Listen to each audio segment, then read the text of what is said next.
you. Your platform and information speaks about self-love. Yes, ma'am.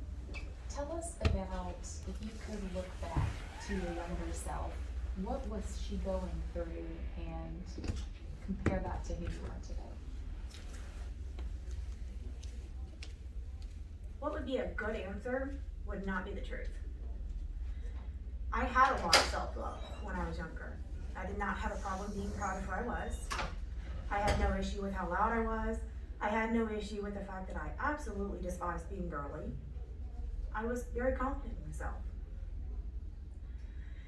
Now, if I could go back and talk to 16-year-old Katie, that is the person I would talk to. I was diagnosed at 15 with an autoimmune disorder that caused me to gain about 150 pounds in a year. That is when I started hating myself. I'd go back and tell her that this is just a phase, knowing full and well that I struggle with my weight, and I never had to before that. But I have other aspects aside from the shape I am. I have other beauties. That's what I would tell her. Look for those other beauties. Don't focus on the one thing you don't like about yourself. And is this pageant experience for you therapeutic to help you move through all of that? Or how did this happen how did pageants happen for you? I got dragged in kicking and screaming. Like I said previously, I am not a girly girl. I prefer dirt, mud, car parts, four-wheelers, and horses to dresses and pretty shoes and makeup. In 2018, I had a friend who started working with me who saved my life when my car decided to break down on the side of the road, and she happened to be passing me. We did not really know each other. And she goes, "Hey, why don't you do a 5K with me?" Y'all, I'm a big girl, don't look like I run. I don't. We did it, we made it through. Thought I was gonna die, but I did it. Then she goes, "Oh, why don't you do this pageant with me?" I'm like, "Girl, I don't do pageants. There's dresses, there's makeup. That's not me." She convinced me, and I won my state title in 2019. I never felt so beautiful as a woman. There's one sense of beauty and cuteness when you're little, and there's another sense when you're a woman. Since then, I have taken the time to actually give a darn about myself. A lot of women who have self-hate don't take that time. They make excuses for why they can't give themselves a facial or get their eyebrows done or something as simple as getting your nails done. There's always a reason. There's the family, there's the money. But something as simple as getting your makeup done or your nails done can boost your confidence, which can in turn take you to a whole new level. After the 2019 national competition, I came out on stage for our fun fashion, and I don't even know who I was. I have no idea who that girl was. I look back at that video and go, "Good golly, who's that?" I've taken the time over the last year, not like I could do very much else with the pandemic going on, to teach myself how to do my own makeup, which I've never been able to do, and I'm quite proud of it, and to do my own hair, and to take care of my skin and my nails and myself as a whole. The confidence I learned from my very first pageant led me to getting my dream job. I came in and I interviewed exactly how I was, who I was, bright purple dress, bright purple hair, and I got the job for me.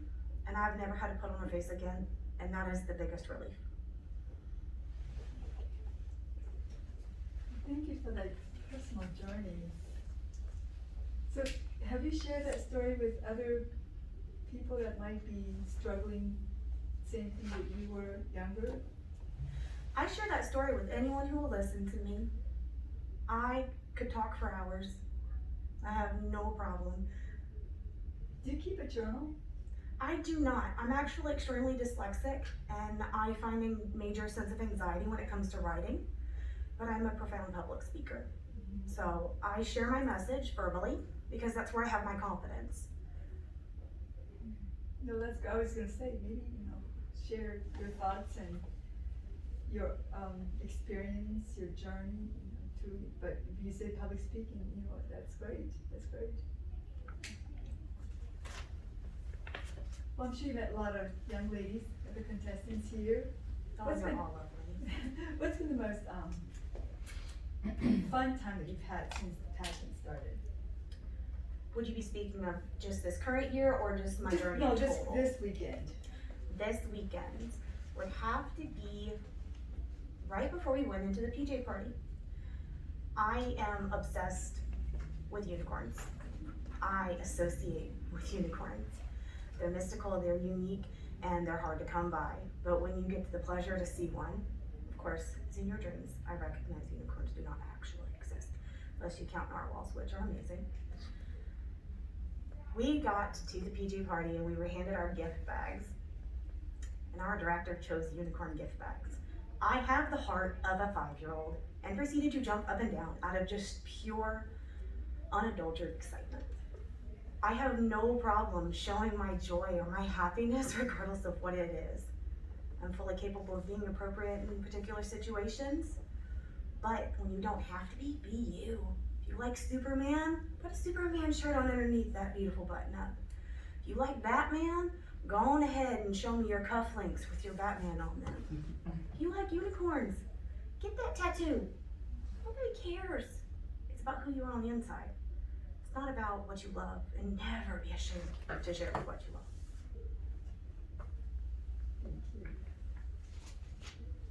So what does Katie like? What does Katie like? Do we have enough time for this? Katie 30 seconds. Katie loves unicorns and tacos. That is always my answer to everything. Unicorns and tacos. Makes everything better, right? It does. Anything that you wanna tell us before our time's up, since it's ticking away? Please don't hide who you are. Please. That is my only request. Never be ashamed of who you are. Thank you so much. Thank you. Time's up. Awesome. Would y'all please excuse me, not a